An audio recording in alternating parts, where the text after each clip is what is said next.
کے لیے میں دعوت سخن دینے جا رہا ہوں۔ محمد حسیب صاحب کی وہ تشریف لائیں اور کلام اللہ سے ہم سامعین کے دلوں کو نور المجلہ کرے۔ مائک پر محمد حسیب صاحب۔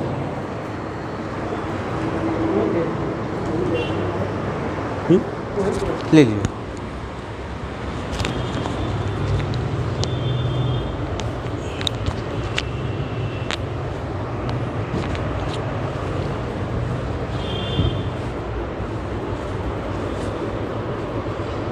أعوذ بالله من الشيطان الرجيم بسم الله الرحمن الرحيم يا أيها الذين آمنوا استعينوا بالصبر والصلاة إن الله مع الصابرين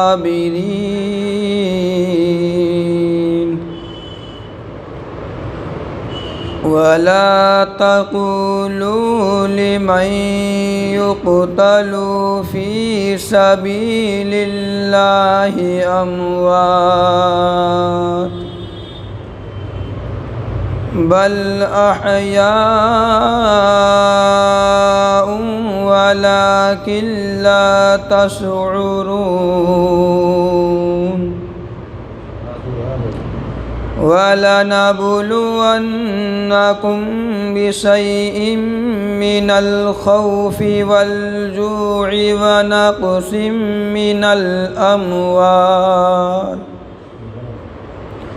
مِّنَ الْأَمْوَالِ وَالْأَنفُسِ وَالثَّمَرَاتِ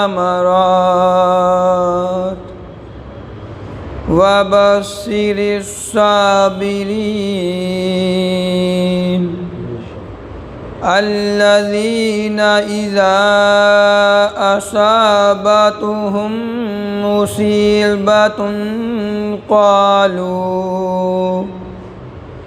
قالوا إِنَّا لِلَّهِ وَإِنَّا إِلَيْهِ راجعون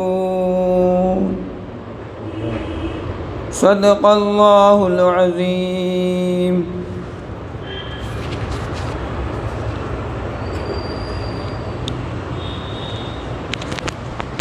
یہ بزم میلاد ہے بیٹھو ادب کے ساتھ دیوانوں، یہ بزم میلاد ہے بیٹھو ادب کے ساتھ دیوانوں، غلاموں پہ کرم کرنے میرے سرکار آتے ہیں۔ اور آپ تمامی حضرات سے میری ایک گزارش ہے کہ آپ حضرات خاموش نہ بیٹھیں، بلکہ سبحان اللہ، الحمدللہ، اللہ اکبر اگر آپ کہیں گے تو انشاءاللہ آپ کے نام اعمال میں انہیں کی درج کی جائے گی۔ آقا صلی اللہ علیہ وسلم ارشاد فرماتے ہیں کہ اے میرے پیارے صحابہ، جب تم جنت کی کیاریوں میں بیٹھا کرو تو کچھ چر لیا کرو۔ تو صحابہ نے عرض کیا یا رسول اللہ، یہ جنت کی کیاریوں میں یہ چرنا کیا ہے؟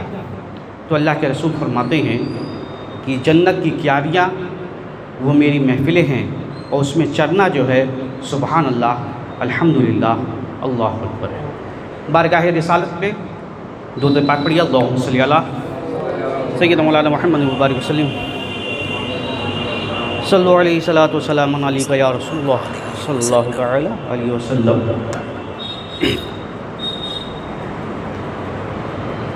منگتے خالی ہاتھ نہ لوٹے، منگتے خالی ہاتھ نہ لوٹے، کتنی ملی خیرات نہ پوچھو ان کا کر کرم پھر ان کا کرم ہے، ان کے کرم کی بات نہ پوچھو۔ کنت کنزا راز مشیعت، جلوہ اسرار نور ہدایت، جگمگ جگمگ دونوں عالم، جگمگ جگمگ دونوں عالم، کیسی ہے وہ ذات نہ پوچھو، ان کا کرم پھر ان کا کرم ہے، ان کے کرم کی بات نہ پوچھو۔ عشق نبی کونین کی دولت، عشق نبی بخشش کی ضمانت، عشق نبی کونین کی دولت، عشق نبی بخشش کی ضمانت، اس سے بڑھ کر دست طلب میں، اس سے بڑھ کر دست طلب میں ہے بھی کوئی سوغات نہ پوچھو، ان کا کرم پھر ان کا کرم ہے، ان کے کرم کی بات نہ پوچھو۔ میں کیا اور کیا میری حقیقت، سب کچھ ہے سرکار کی نسبت، میں تو برا ہوں لیکن میں تو برا ہوں لیکن میری لاج ہے کس کے ہاتھ نہ پوچھو، منگتے خالی ہاتھ نہ لوٹے، اور کتنی میری خیرات نہ پوچھو، ان کا کرم پھر ان کا کرم ہے، ان کے کرم کی بات نہ پوچھو۔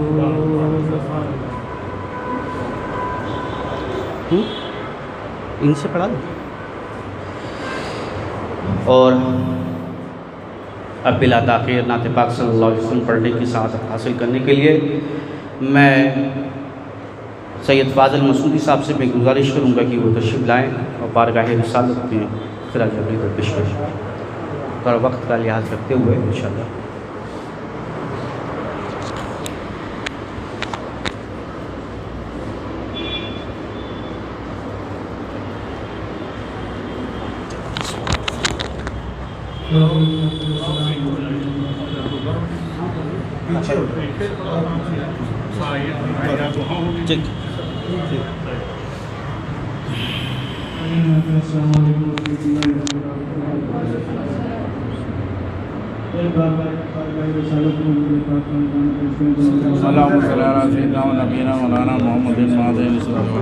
رسول اللہ صلی اللہ تعالی علیہ وسلم.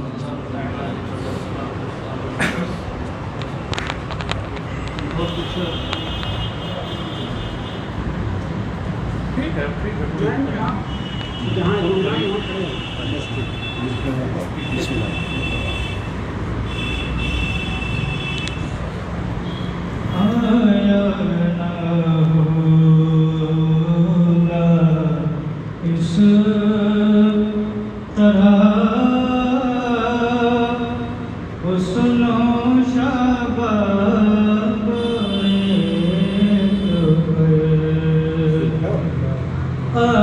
آیا نہ ہوگا اس طرح حسن و شباب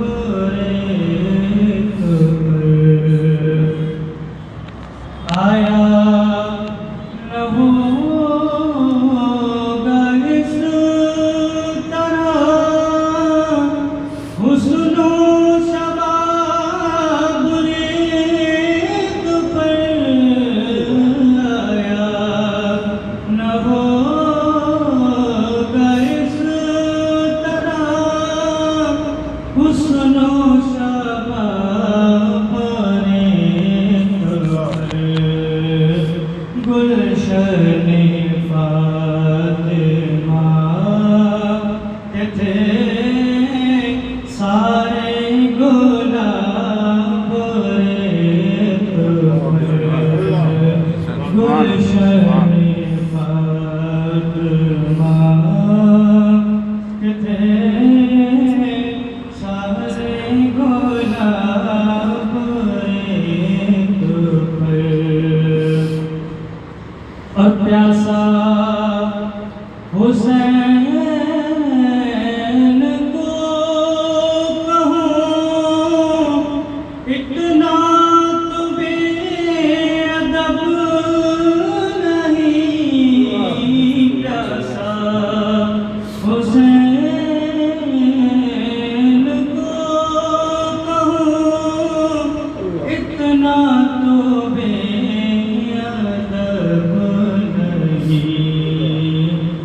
لم سے لبے حسین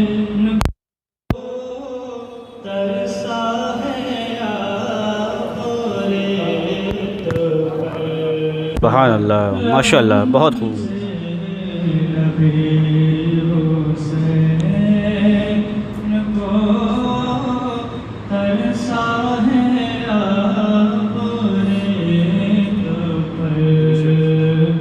گلشن فاطمہ کے تھے سارے گلاب ریت پر.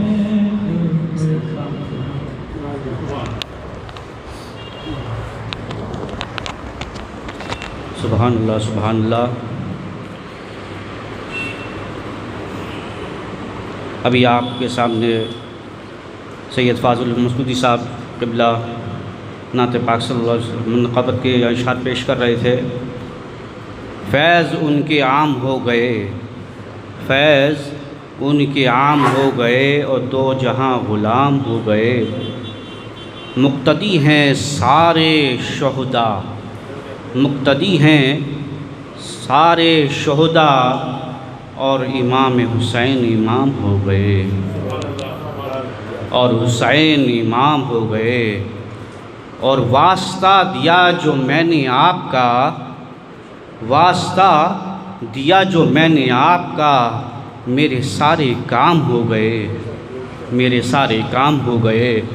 اور اب بلا تاخیر میں حضرت علامہ مولانا مفتی یار محمد صاحب قبلہ سے میں گزارش کروں گا کہ وہ مائک پر تشریف لائیں اور ہم سامعین کے قلوب کو نور مجلہ کرے. آئیے ان کا استقبال نعرہ تکبیر، نعرہ رسالت سے کرتے ہیں. نعرہ تکبیر، نعرہ تکبیر، نعرہ رسالت، نعرہ رسالت، ذکر شہدائے کربلا۔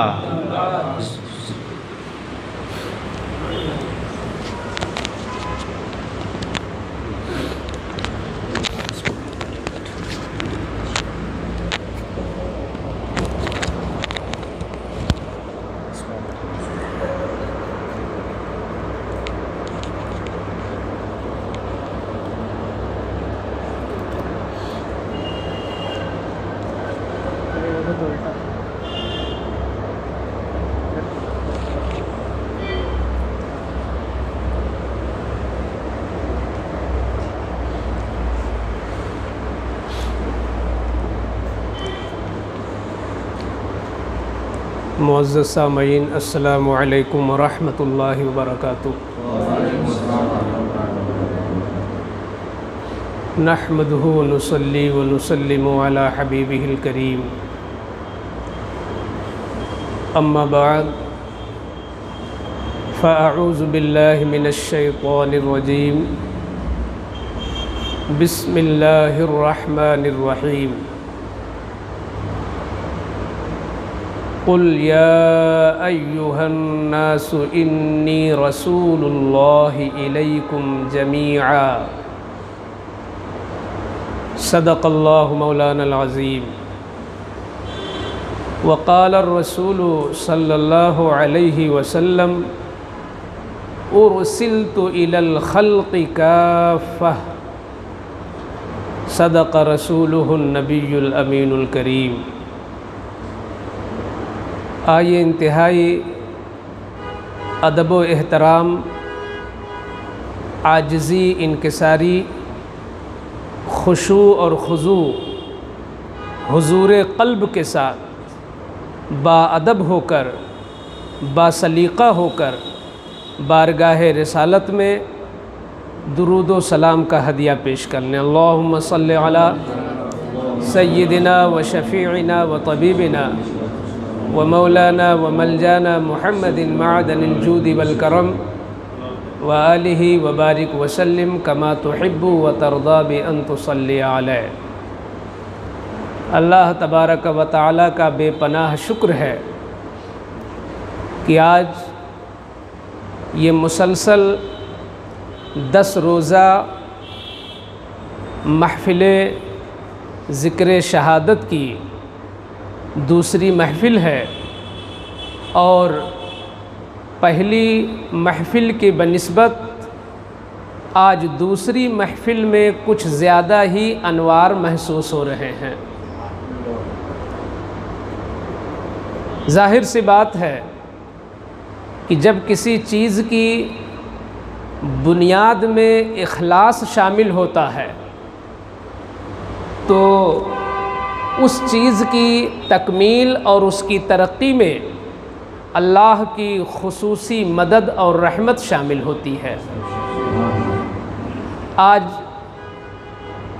وقت پر آپ حضرات کا یہاں حاضر ہونا یہ ہمارے حوصلوں کو طاقت بخش رہا ہے، اور میں یہ کہنا چاہتا ہوں کہ میں اکیلا ہی چلا تھا جانب منزل، مگر لوگ ساتھ آتے گئے اور کارواں بنتا گیا۔ آج کی اس دوسری تقریب کے صدر ہیں عزت مآب، عالی وقار، محترم المقام جناب ڈاکٹر احسان اللہ صاحب مد ظلہ العالی۔ اللہ تعالیٰ ان کی عمر میں بے پناہ برکتیں عطا فرمائے۔ ہمارے عالی جاہ عزت مآب ڈاکٹر اقبال ہاشمی صاحب کی اور ان کے برادران کی اور ان کے اہل تعلق کی یہ فکر ہے کہ ان ناسازگار حالات میں بھی ہم اپنے سرکاروں کا ذکر سننے کے لیے اور کرنے کے لیے یہاں حاضر ہیں۔ اللہ تعالیٰ اس محفل کو قبولیت کا شرف عطا فرمائے۔ میں نے کل عرض کیا تھا کہ میری دوسری جو تقریر ہوگی وہ اس موضوع پر ہوگی جس کو عام طور پر لوگ کہتے ہیں کہ رسالت پر بیان ہوا۔ تو میں نے ایک اجمالی بات ذکر کی تھی کہ رسالت کا صحیح مفہوم کیا ہے۔ عام طور پر یا تو لوگ اس مفہوم کو سمجھ نہیں پاتے، یا پھر سمجھتے ہیں تو بولنے میں اس کا حق ادا نہیں کر پاتے۔ رسالت کا قطعی یہ معنی نہیں ہوتا کہ محض حضور کا ذکر جمیل کر دیا جائے، سرکار دو عالم صلی اللہ علیہ وسلم کی تعریف و توصیف بیان کر دی جائے اور اسے نام دے دیا جائے کہ یہ خطاب رسالت پر ہوا، یہ معنی نہیں ہے۔ حضور کے بہت سارے اوصاف ہیں، انہی اوصاف میں ایک وصف خاص ہے رسالت۔ اللہ تعالیٰ نے حضور کو رسالت عطا فرمائی۔ رسالت کیا چیز ہے؟ اللہ اور بندوں کے بیچ میں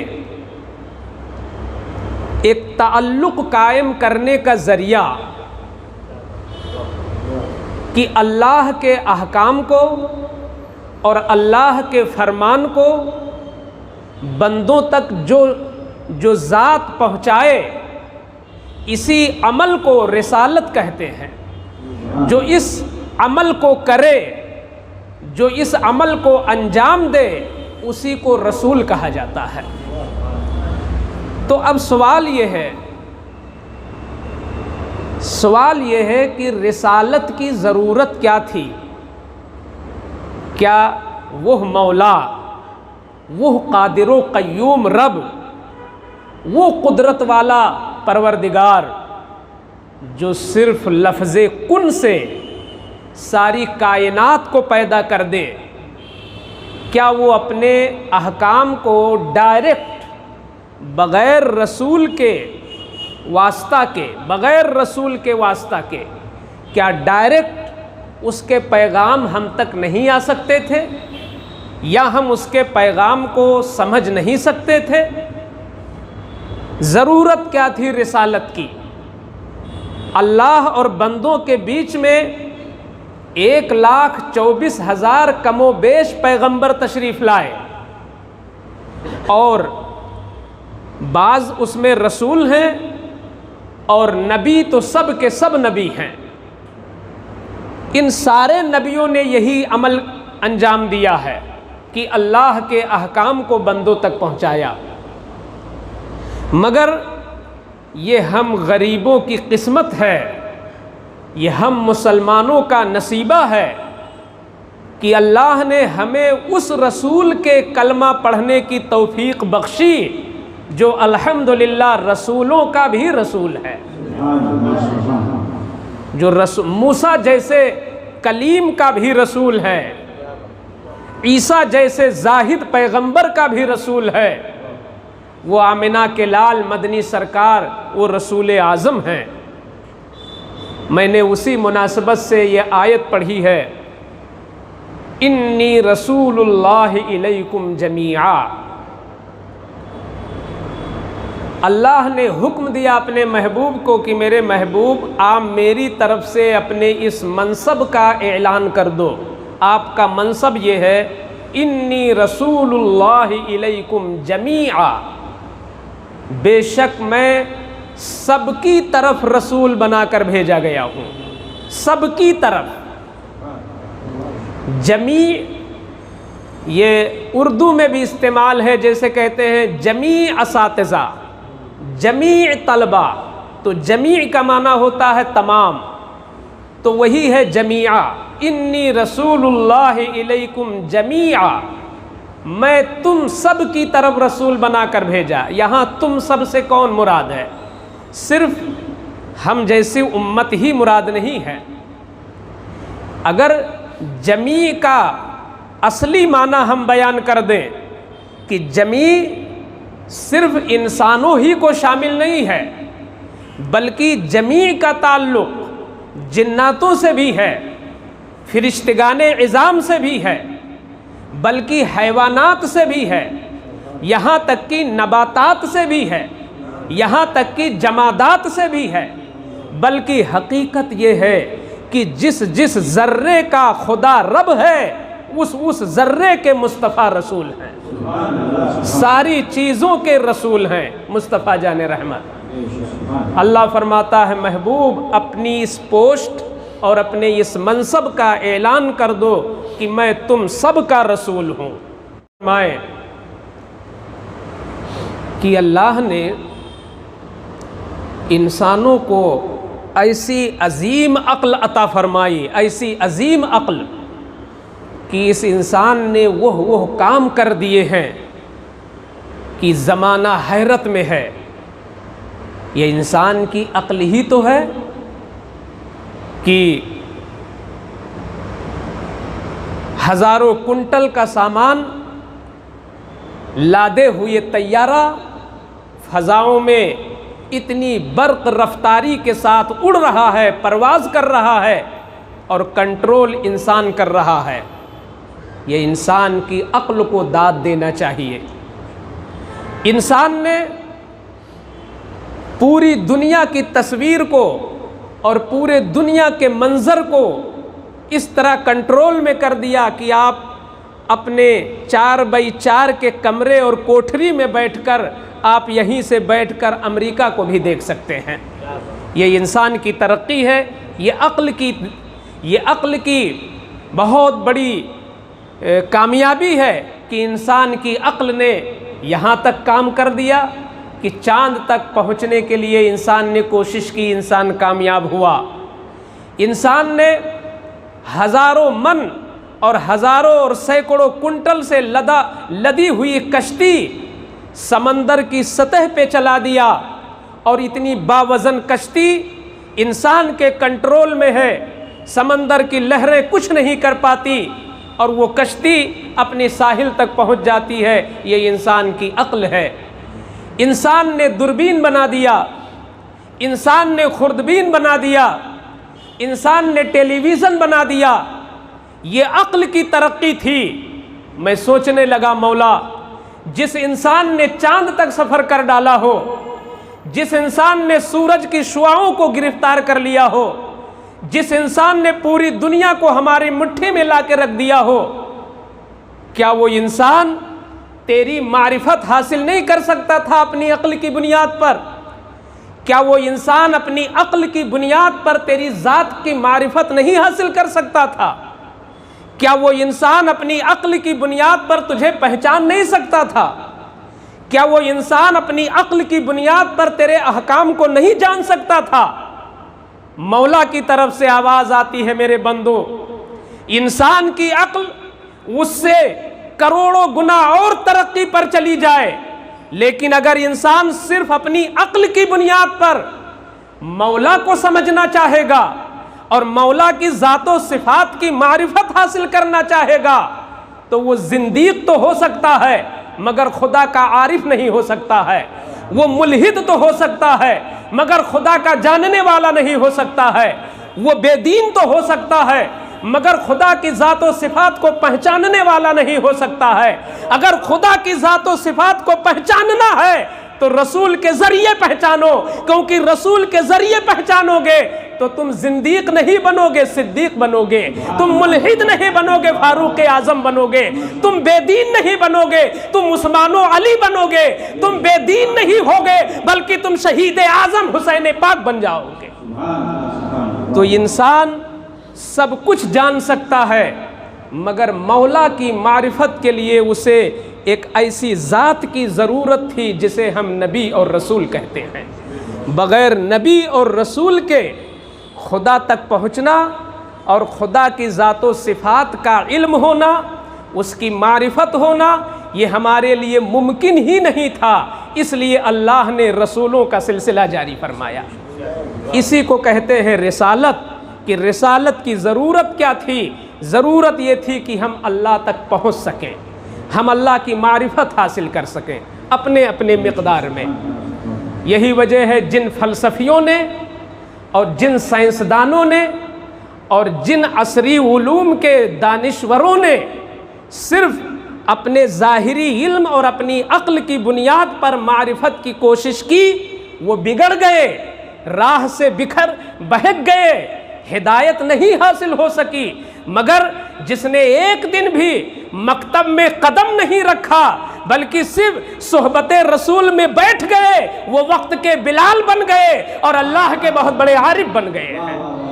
تو اللہ کی معرفت کے لیے رسول کی ضرورت ہے، ہمیں رسول کی ضرورت ہے۔ آپ اس کو اس طرح بھی سمجھ سکتے ہیں کہ جس کمرے میں آج یاد حسین منائی جا رہی ہے اور شہید اعظم رضی اللہ تعالیٰ عنہ کی نسبت کی یہ دوسری محفل سجی ہوئی ہے، بڑا نوری ماحول ہے، یہ چھوٹے چھوٹے قمقمے بھی ہیں، یہ لائٹ ہے۔ اگر میں کہتا ہوں یہ سارے دروازے بند کر دیے جائیں اور کھڑکیاں بھی بند کر دی جائیں، ٹیوب لائٹ آف کر دیا جائے، تو آنکھ کا کام ہے دیکھنا۔ اللہ تعالیٰ نے آنکھ اس لیے ہمیں دی کہ ہم آنکھ کے ذریعے دیکھیں۔ تو جب آنکھ کا کام ہی ہے دیکھنا، تو لوگوں تم نے بلب کیوں روشن کیا ہے؟ اپنی آنکھ سے دیکھو۔ تو کیا جب ہم سارے سوراخ کو بند کر دیں اور ساری لائٹ ہم آف کر دیں تو دوسرے کو کیا ہم اپنے ہی وجود کو نہیں دیکھ سکیں گے؟ آنکھ ہے مگر آنکھ کام نہیں کر رہی ہے۔ آنکھ تو دیکھنے کے لیے ہے۔ ایک 15 اور 18 سال کا نوجوان بھی نہیں دیکھ پائے گا اپنے آپ کو اگر ساری لائٹ بند کر دی جائے، سارے جھروکے، سارے سوراخ بند کر دیے جائیں۔ ایسی صورت میں یہ ہماری آنکھ کام نہیں کرتی، جبکہ آنکھ کا کام ہی ہے دیکھنا۔ کیا مطلب نکلا؟ پتہ یہ چلا کہ آنکھ دیکھتی ضرور ہے مگر رات میں دیکھنے کے لیے بھی وہ کسی کی محتاج ہے اور دن میں دیکھنے کے لیے بھی وہ کسی کی محتاج ہے۔ اگر رات میں چاند کی چاندنی نہ ہو، ستاروں کی روشنی نہ ہو تو ہماری آنکھ بیکار ہے۔ ہم اپنے وجود کو نہیں دیکھ سکتے، ہم اپنے پڑوسی کو کیا دیکھیں گے؟ اگر دن میں سورج کی کرنیں نہ بکھریں اور سورج کو اللہ تعالیٰ پردہ خفا میں کر دے تو ساری کائنات کے اکھیارے بے آنکھ ہو جائیں گے، ان کو کچھ نہیں سوجھے گا۔ آنکھ کا کام ہے دیکھنا مگر پھر بھی آنکھ محتاج ہے۔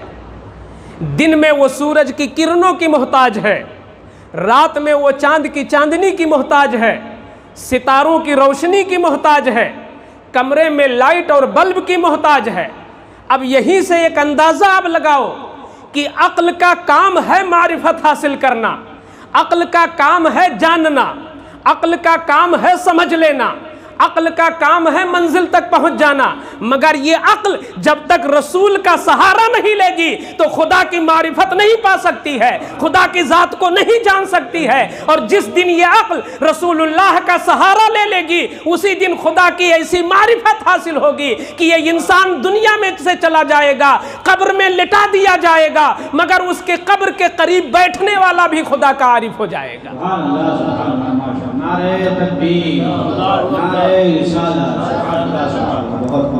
تو جیسے آنکھ کا کام ہے دیکھنا مگر وہ کسی کے ذریعے دیکھا کرتی ہے، ایسے ہی عقل کا کام ہے جاننا مگر وہ اللہ کو رسولوں کے ذریعے جانا کرتی ہے۔ اگر رسالت ہٹا دیا جائے تو دنیا گمراہی میں چلی جائے گی، دنیا دلالت میں چلی جائے گی۔ اسی لیے اللہ نے رسولوں کا سلسلہ جاری کیا تاکہ میرے بے شمار بندے گمراہی کے دلدل میں سے نکل کر ہدایت کے راہ پہ چلے آئیں، ہدایت کے لیے آئے بندے۔ آپ ذرا دیکھو، میں نے آیت پڑھی کہ اللہ فرماتا ہے اے میرے محبوب آپ کی پوسٹ یہ ہے کہ اور جو رسول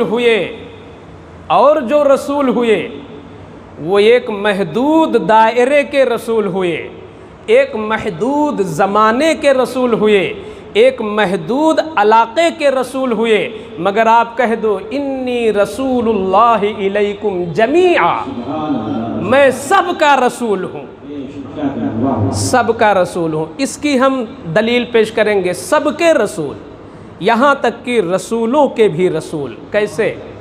تیسرا پارہ، اس آیت کا نام ہے آیت میثاق۔ میثاق کے معنی ہوتا ہے بہت ہی مضبوط وعدہ، اتنا مضبوط وعدہ کہ انسان ہٹ نہ سکے اس وعدہ سے، جب کر لے تو اس کو کرنا ہی پڑے، نبھانا ہی پڑ جائے، اس وعدے کو میثاق کہتے ہیں عربی زبان میں۔ جس وعدے میں ٹوٹنے کا احتمال ہو، وعدہ شکنی کا احتمال ہو، وہ وعدہ ہے، اور جہاں خلاف ورزی کے سارے امکانات کو ختم کر دیا گیا ہو اور اس کو کرنا ہی کرنا ہو ہر حال میں، تو اس وعدے کو میثاق کہتے ہیں۔ تو اللہ تعالیٰ نے دنیا بنانے کے بعد رسولوں کا اور نبیوں کا سلسلہ شروع کرنے سے پہلے اللہ تعالیٰ نے نبیوں کی روحوں کو اکٹھا کیا۔ روحیں پہلے بن جاتی ہیں، انسان جسم کی شکل میں بعد میں دنیا میں آتا ہے، کیونکہ یہ دنیا کیا ہے؟ یہ دنیا عالم اجسام ہے، یہ جسم والا عالم ہے، اور اس سے پہلے بھی ایک عالم تھا جب ہم سب تھے وہاں، مگر ہماری روح تھی، ہمارا جسم نہیں تھا، وہ عالم ارواح تھا۔ تو عالم ارواح میں اللہ نے کون کون روحوں کو بلایا؟ جیسے یہاں منتخب لوگ ہیں الحمدللہ، ایسے ہی اللہ نے منتخب روحوں کو بلایا، ساری روحوں کو، یزید جیسی روحوں کو نہیں، ابن عمر جیسی روحوں کو نہیں، منتخب روحوں کو اکٹھا کیا، جس میں حضرت موسیٰ کی روح تھی، حضرت عیسیٰ کی روح تھی، حضرت ابراہیم خلیل اللہ کی روح تھی، حضرت زکریا کی روح تھی، حضرت یوسف و یعقوب کی روح تھی، کل انبیاء کی روحیں تھیں، اور اللہ اپنی شایان شان تھا، اور اللہ اور نبیوں کی روحیں تھیں۔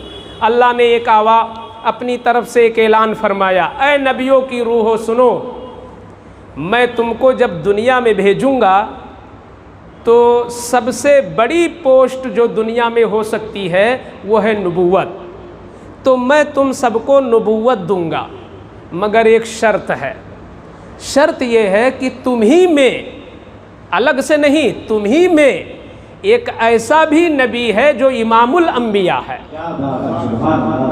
تم ہی میں ایک رسول ہے جو رسولوں کا امام ہے، وہ میرا سب سے بڑا محبوب ہے۔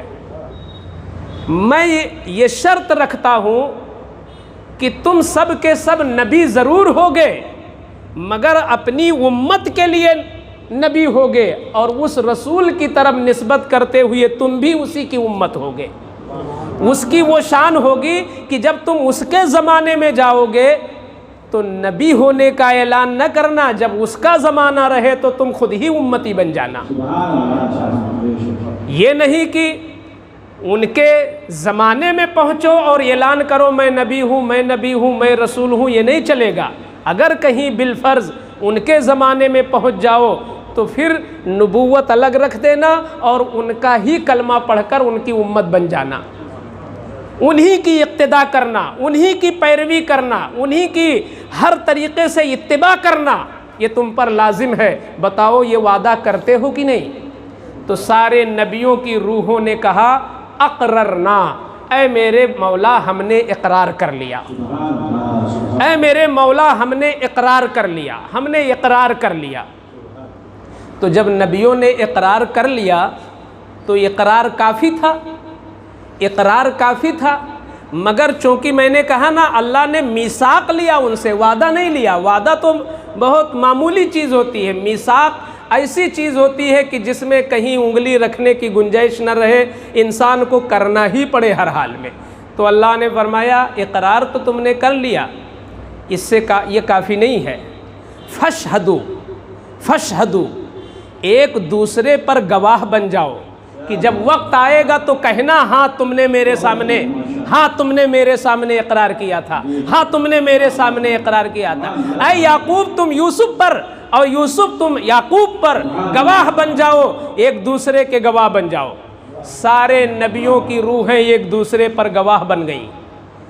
اللہ تعالیٰ نے فرمایا یہ بھی کافی نہیں ہے، وَأَنَا مَعَكُم مِّنَ الشَّاهِدِينَ، میں بھی تم سب پر گواہ بن رہا ہوں۔ تم آپس میں ایک دوسرے کے گواہ ہو اور میں اوپر سے سب پر گواہ بن رہا ہوں کہ تم نے میری بارگاہ میں وعدہ کیا ہے کہ اس نبی کی پیروی کرو گے، اس نبی کو اپنا نبی مانو گے، اس کو اپنا رسول مانو گے، اس کی پیروی کرو گے، اس کا تم نے اقرار کر لیا ہے۔ جب سب نے یہ اقرار کیا تب اللہ نے یہ انعام بخشا کہ اے آدم تم کو نبوت دوں گا، اے یعقوب تم کو نبوت دوں گا، اے یوسف تم کو نبوت دوں گا۔ تو 1,24,000 کم و بیش نبیوں نے جو نبوت پائی ہے وہ مصطفیٰ کے صدقے میں پائی ہے، اور مصطفیٰ کو اپنا نبی اور اپنا رسول ماننے کی شرط پر پائی ہے۔ تو یہ دلیل ہو گئی کہ میرے حضور صرف ہم جیسے گنہگاروں کے رسول نہیں ہیں بلکہ خود نبیوں کے بھی رسول ہیں۔ یہ تو قرآن سے ثابت ہے، خود نبیوں سے۔ تو یہی وجہ ہے۔ اچھا، اب یہاں ایک نقطہ اور قابل غور ہے۔ اللہ کا جو علم ہے وہ ازلی اور ابدی ہے۔ مطلب کیا ہے؟ ہم کل کے بارے میں نہیں جانتے کہ ہمارا کل آنے والا اجلاس کیسا ہوگا، لیکن اللہ تعالیٰ کا علم ایسا ہے کہ ہمیشہ کیا ہوگا اور اب تک کیسا کیا ہوا یہ اس کو ہر وقت معلوم ہے، اس کو ہر وقت معلوم ہے۔ تو کیا کوئی نبی میرے حضور کے زمانے میں پیدا ہوا؟ سارے نبیوں کا سلسلہ تو ختم ہو چکا تھا۔ خود حضرت عیسیٰ کے بعد تقریباً 600 سال کوئی نبی ہی نہیں آیا، تبھی تو کفر و شرک دنیا میں پھیل چکا تھا بالکل، اور لوگوں کا دل بالکل پتھر ہو چکا تھا۔ 600 سال بہت ہوتے ہیں کہ کوئی ہدایت دینے ہی والا نہ ہو، 600 سال، تب جا کے میرے حضور آئے۔ تو جب حضور کے زمانے میں کوئی آنا ہی نہیں تھا تو اللہ نے یہ وعدہ کیوں لیا کہ اگر تم ان کے زمانے میں پہنچو تو ان کو نبی مانو گے؟ جب آنا ہی نہیں تھا، اللہ کو معلوم تھا۔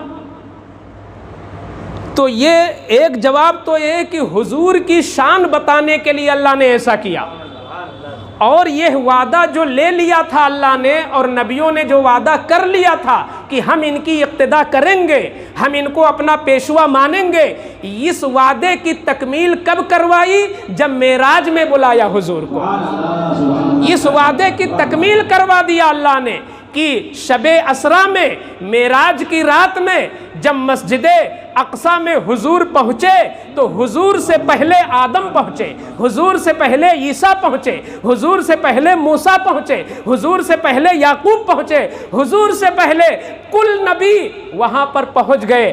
اللہ کی شان ہے کہ جو نبی ہزاروں سال پہلے دنیا سے وصال کر گئے تھے، آج بنفس نفیس اسی جسم کے ساتھ، اسی شکل کے ساتھ، اسی انداز کے ساتھ، اسی شان کے ساتھ سارے نبی مسجد اقصیٰ میں لائن سے مقتدی بن کر کھڑے ہوئے ہیں، مقتدی بن کر کھڑے ہوئے ہیں۔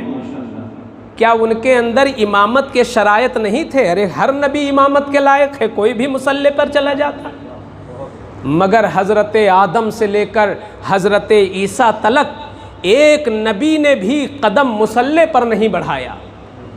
اللہ اکبر! وہ تو ایسے تھے کہ سب کے سب امام کبیر تھے، ان کی امامت اللہ اکبر ہر ایک امامت کے لائق، مگر کوئی بھی مصلی پہ قدم نہیں بڑھایا۔ انتظار ہو رہا ہے اس رسول کا جو ان کا بھی رسول ہے، انتظار ہو رہا ہے اس نبی کا جو ان کا بھی نبی ہے۔ اب حضور براق لے کے پہنچے، براق کو باہر باندھا گیا، مصطفیٰ اندر تشریف لے گئے، آپ ڈائریکٹ مصلی پر گئے، آپ نے امامت فرمائی اور سارے نبیوں نے پیچھے نماز پڑھی۔ ایک وقت کی نماز اللہ نے پڑھوا دیا اور قیامت تک کے انسانوں کو بتا دیا کہ مسجد اقصیٰ میں سارے نبیوں نے اپنے وعدے کو مکمل کر دیا اور سب نے ان کو اپنا پیشوا مان لیا۔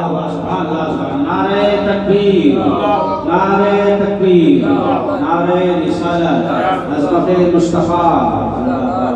تو اس لیے انی رسول اللہ الیکم جمیعا، بے شک میں تم سب کا رسول ہوں، تم سب کا میں رسول ہوں۔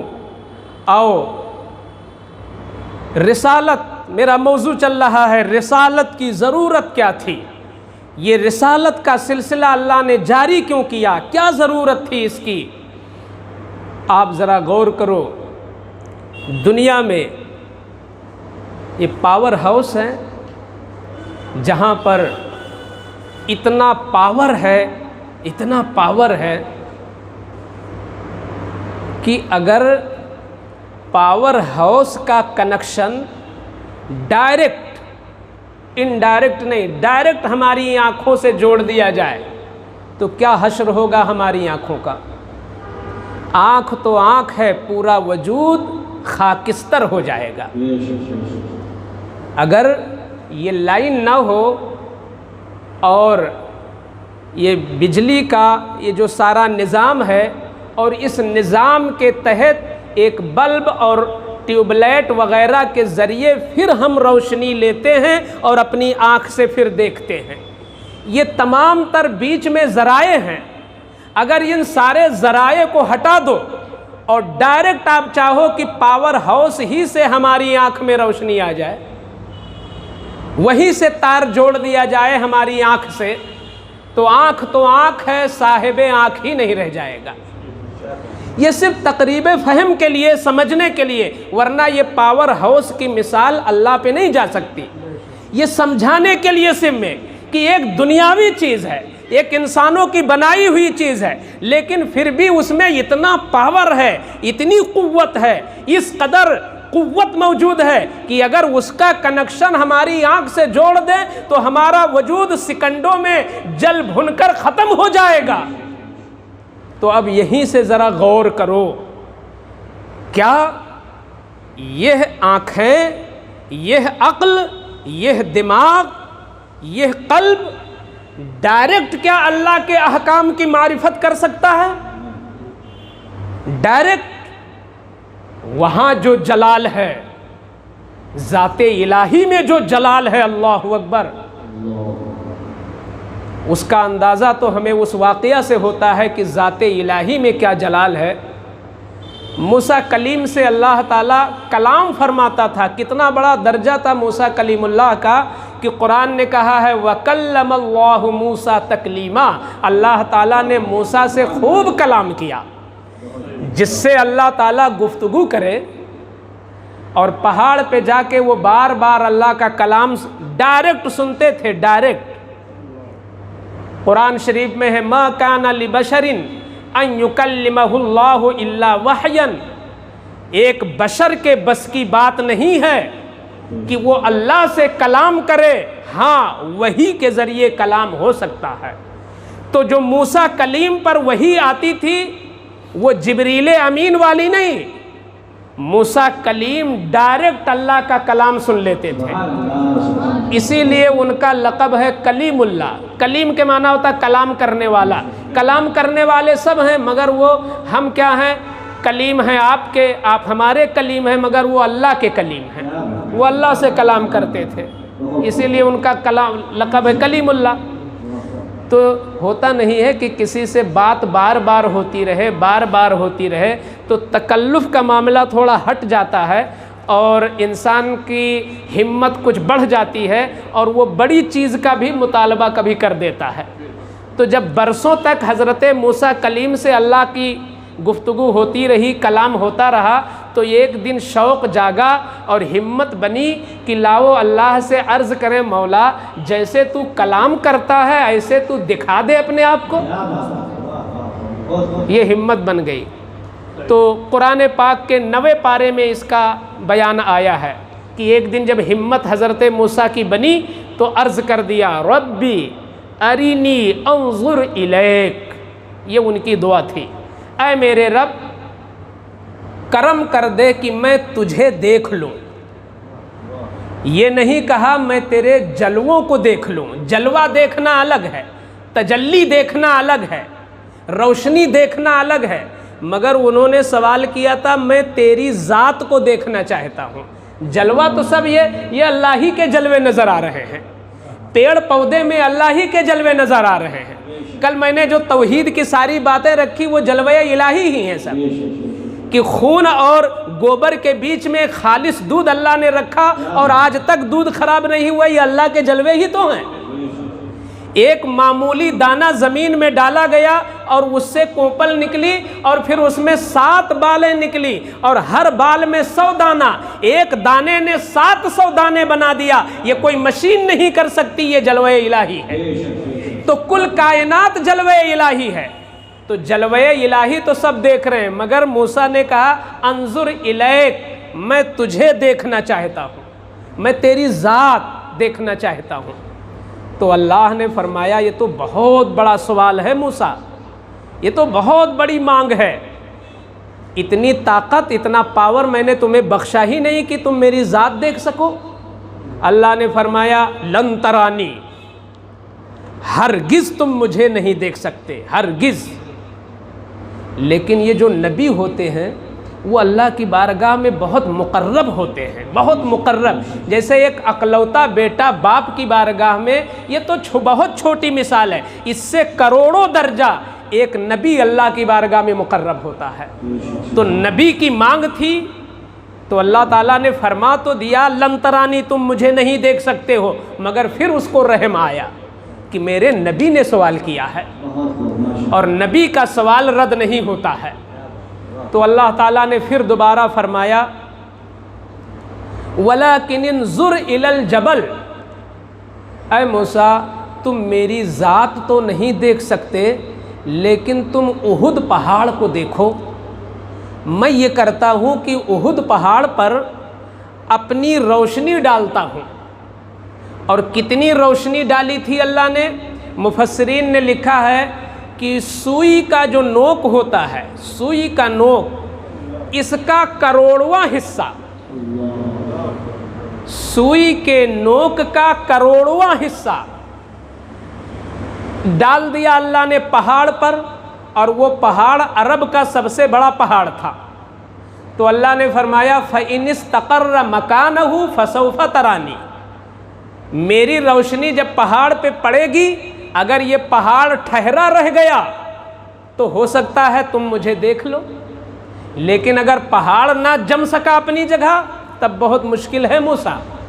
تو جیسے ہی وہ روشنی پڑی پہاڑ پر تو قرآن میں ہے جعلہ دکا، اس روشنی نے جو سوئی کے نوک کے کروڑویں درجے کے برابر تھی، اس اتنی باریک تجلی نے، ہمارے خیال یہ جو کرونا وائرس میں جو چیزیں کی گئی انکشافات، اس سے بھی کہیں زیادہ باریک وہ معاملہ تھا کہ سوئی کے نوک کے کروڑواں حصہ کتنا ہو سکتا ہے، ہم دیکھ ہی نہیں سکتے خوردبین سے بھی۔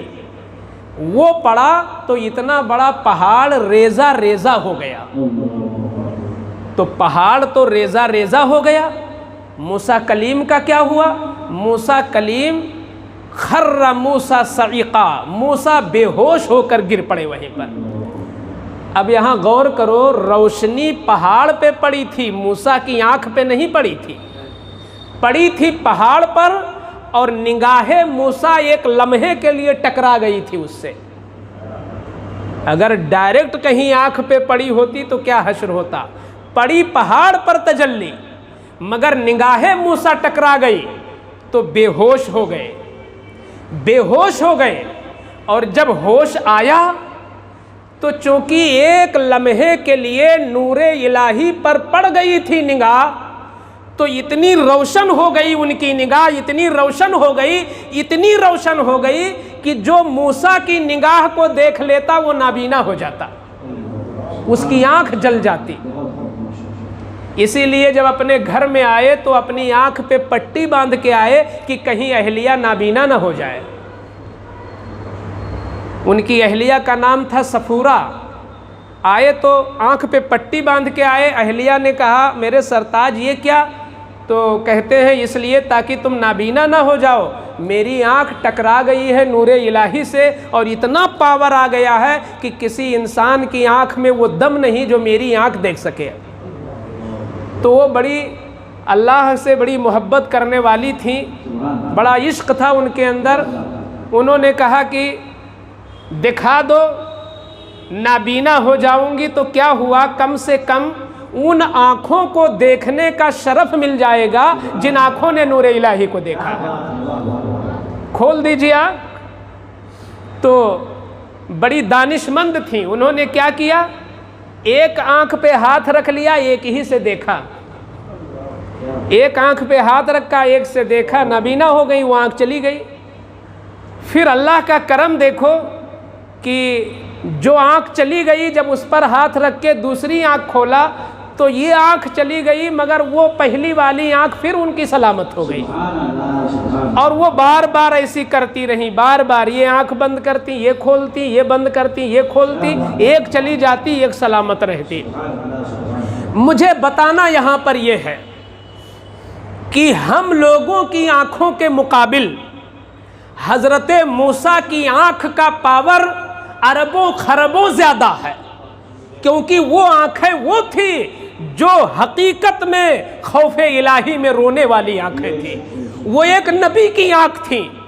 ہم جیسے مادہ پرستوں کی آنکھیں نہیں تھی، ہم تو اس ماحول میں جی رہے ہیں جہاں کفر کا، شرک کا، حسد کا، غیبت کا، بے نمازی ہونے کا اور گناہوں کا ایسا ماحول ہے۔ اس تعفن اور بدبودار ماحول میں جینے والا انسان یہ کچھ بھی نہیں ہے۔ موسیٰ کلیم وہ تھے جن سے گناہ ہو ہی نہیں سکتا، وہ ایک نبی ہیں، وہ معصوم ہیں۔ ایک معصوم نبی کی آنکھ میں وہ پاور ہے جو ہم لاکھوں کی آنکھوں میں مل کر وہ پاور نہیں ہو سکتا۔ لیکن اللہ کی روشنی کا سوئی کے نوک کے کروڑواں حصہ کے برابر جب پہاڑ پر پڑی تو ان کی آنکھ بھی برداشت نہ کر سکی، عقل برداشت نہ کر سکی اور بے ہوش ہو کر گر پڑے۔ اب یہاں سے میں بتانا چاہوں گا کہ رسالت کی ضرورت کیوں تھی، یہ کیوں ضرورت تھی کہ بیچ میں نبی ہو۔ عام بندوں کے درمیان اور اللہ کے درمیان نبی کی ضرورت کیوں تھی؟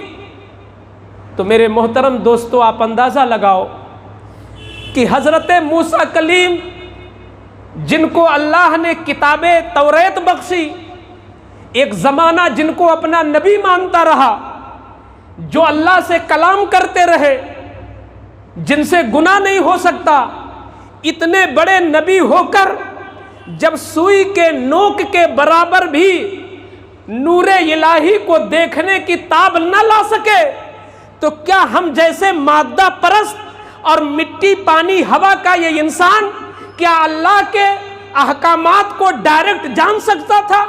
کیا اللہ کے احکامات کو ڈائریکٹ سمجھ سکتا تھا؟ نہیں ہو سکتا تھا، بلکہ ہمارا وجود خاکستر ہو جاتا۔ اب ضرورت تھی کہ بندوں کے اور اللہ کے درمیان ایک ایسی ذات ہو جو ذات الہی اور صفات الہی کا بھی مظہر ہو اور لباس بشر بھی پہنے ہو، تاکہ ادھر سے لے لے اور ادھر عطا کر دے، ادھر سے لے لے اور ادھر عطا کر دے۔ اسی لیے رسول کی ضرورت پڑی جو ایک ایسی ہستی ہے جو ظاہر میں بشر اور حقیقت میں نور، اپنی حقیقت کے اعتبار سے ادھر سے اخذ کرتا ہے اور اپنے ظاہر کے اعتبار سے ہم جیسوں کو عطا کر دیتا ہے۔ اس لیے ضرورت تھی، ورنہ اللہ نے تو کہہ دیا تھا نماز پڑھو۔ کس طرح نماز پڑھتے؟ ہم کس طرح نماز پڑھتے؟ اگر حضور نے رکوع کر کے نہ بتایا ہوتا، اگر حضور نے قیام کر کے نہ بتایا ہوتا، اگر حضور نے سجدہ کر کے نہ بتایا ہوتا، نماز کیا، ہم حج کیسے کرتے، ہم زکوٰۃ کتنا نکالتے، کب نکالتے اور کن شرطوں کے ساتھ نکالتے، یہ تم جو 4 بڑے بڑے فرض ہیں یہی نہیں ادا کر پاتے، مستحبات تو بہت دور کی بات ہے، سنتیں تو بہت دور کی بات ہیں، واجبات تو بہت دور کی بات ہیں۔ بندہ کچھ کر ہی نہیں سکتا تھا، بندہ بالکل گمراہی کے دلدل میں پھنسا رہتا۔ اس لیے اللہ نے کرم فرمایا کہ ایک ایسی ذات کا انتخاب کر دیا کہ جس کے اندر 2 جہتیں ہیں کہ حقیقت نور ہے اور ظاہر اس کا بشر ہے۔ حقیقت کے اعتبار سے وہاں سے لے لیتا ہے اور ظاہر کے اعتبار سے ہم بندوں کو عطا کر دیتا ہے۔ تو یہی ہے رسالت۔ اللہ نے اس لیے رسولوں کا سلسلہ جاری فرمایا۔ تو یہ ہمارا دوسرا خطاب رسالت پر ہوا کہ یہ رسالت کی ضرورت کیوں تھی۔ میں نے اس لیے اس کی وضاحت کی کہ ہو سکتا ہے ہمارے سامعین میں اور بعد میں سننے والوں میں کچھ ایسے بھی سامعین ہوں جو خود رسالت پر بولنا چاہتے ہوں، جو خود رسالت پر بولتے ہوں، تو وہ بھی ذہن بنا لیں کہ حضور کے اخلاق پہ بول دینا یہ رسالت پہ بولنا نہیں ہے، حضور کی محبت پہ بول دینا یہ رسالت پہ بولنا نہیں ہے، حضور کی سنتوں پہ بول دینا یہ رسالت پہ بولنا نہیں ہے۔ رسالت ہے بندوں اور اللہ کے درمیان پیغام کا آنا جانا، اس کی ضرورت کیوں تھی، اسی ضرورت کو واضح کر دینا، یہ رسالت پہ خطاب ہوتا ہے۔ اب انشاءاللہ ہم تیسری جو گفتگو کریں گے وہ سارے نبیوں اور سارے رسولوں کے بعد اس زمین کے اوپر حضرت اسرافیل سور پھونک دیں گے، مگر نہ اتنا بڑا مفتی پیدا ہوا ہے نہ ہوگا، نہ اتنا بڑا عالم پیدا ہوا ہے نہ ہوگا۔ سب سے بڑے عالم، سب سے بڑے مفتی رسولوں کے بعد صدیق اکبر ہیں۔ تو انشاءاللہ ہم صدیق اکبر پر گفتگو کریں گے۔ اس طریقے سے دھیرے دھیرے ہم اس اپنے ممدوح کی طرف، اصل جو ہمارا مدعا ہے، جو ہمارے مقصود بزم ہے، وہ کون ہے؟ وہ مصطفیٰ کے نور نظر، فاطمہ کے لخت جگر، مولائے کائنات کی آنکھوں کے تارے، ہم گنہگاروں کے سہارے، شہید اعظم امام عالی مقام، ہم ان تک پہنچنے کے لیے صرف اضافہ علم کے لیے ان موضوعات کا سہارا لے رہے ہیں، ورنہ ہماری بزم کے مقصود وہی ہیں۔ یہ مہینہ انہی کا ہے، یہ ایام انہی کے ہیں، یہ دن انہی کے ہیں، اور میں کہتا ہوں کہ اسلام کو زندہ کیا ہے بغداد کے غوث اعظم نے، مگر زندگی کا مطلب ہوتا ہے کہ چہرے سے غبار کو ہٹا دینا، کپڑے پہ گندگی ہو تو ہٹا دینا، مگر جب اسلام کو مردہ کرنے کی ناپاک کوشش کی جا رہی تھی تو جس نے اسلام کی زندگی کو بچائی تھی اسے حسین کہتے ہیں۔ تو اسلام کی زندگی کو بچانے والے کو حسین کہتے ہیں، وہی ہماری بزم کے اصل مقصود ہیں۔ اللہ تعالیٰ ان کے فیضان سے ہم لوگوں کو مالا مال فرمائے، اور جو کچھ بیان ہوا اگر کہیں کوئی لفظی، معنوی، تعبیری، تشریحی خطا ہوئی ہو، ہم سب مل کر اپنے مولا کی بارگاہ میں توبہ کرتے ہیں۔ استغفر اللہ ربی من کل ذنب واتوب الیہ وما علینا الا البلاغ۔ کھڑے ہو کر صلاۃ والسلام۔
کربلا کو ہمارا سلام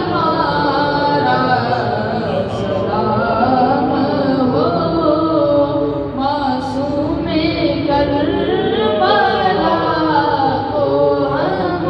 سلام علیکہ یا رسول، سلام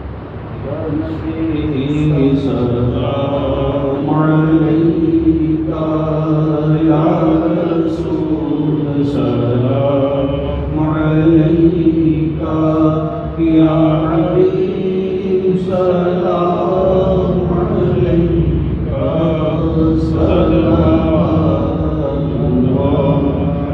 سلام علیکہ، السلام علیکم یا رسول اللہ، السلام علیکم یا نبی اللہ، وعلى آلك وأصحابك لا شفيعنا محمد صلى الله عليه وسلم۔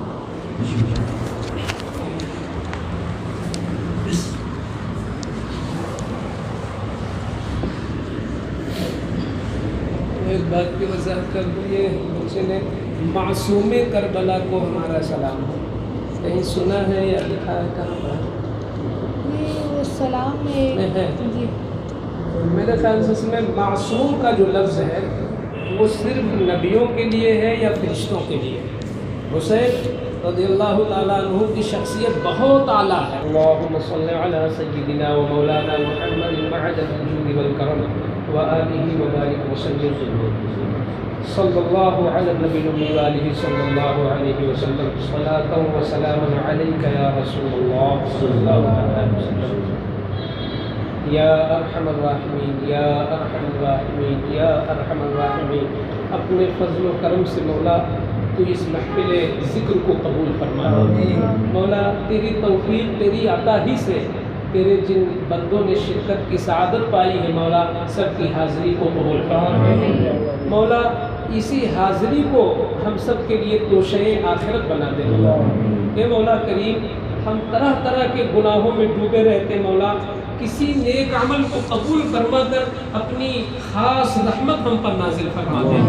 اے مولا کریم پروردگارہ، ہمیں تمام جسمانی روحانی آزار و تکالیف سے مولا نجات عطا فرما دے، اور ہمیں صحت و عافیت کے ساتھ سکون و اطمینان کے ساتھ اپنی سچی بندگی، ریاضت، عبادت کی توفیق عطا فرما۔ مولا ہمیں عبادت میں لذت عطا فرما دے، اپنی عبادت میں ہمیں لذت اور ذائقہ عطا فرما دے۔ یا رب العالمین، ہمیں ایمان کی مٹھاس عطا فرما دے۔ اے کریم، ہمیں گناہوں سے سخت نفرت عطا فرما دے، نیکیوں سے خوب سچی محبت عطا فرما دے۔ مولا اس عشرہ مقدس کے صدقے میں ہم سب کے گھروں سے تمام بلاؤں کو، آفات کو، آحات کو، تمام تر آسیب و بلا کو، قسم قسم کی نحوستوں کو دور فرما دے، اور کربلا والوں کے فیضان سے ہم سب کے دل و دماغ، گھر و بار کو منور فرما دے۔ یا رب العالمین پروردگارہ، ہم سب کی معیشت کی حفاظت فرما، ہم سب کی عزت، ناموس، جان، مال، آل اولاد، گھر، مکان، دکان، ایمان، عقیدے کی حفاظت فرما، ہم سب کا خاتمہ ایمان پر نصیب فرما۔ صلی اللہ تعالی علی خیر خلقہ وعلی آلہ واصحابہ اجمعین برحمتک یا ارحم الراحمین بحق لا الہ الا اللہ۔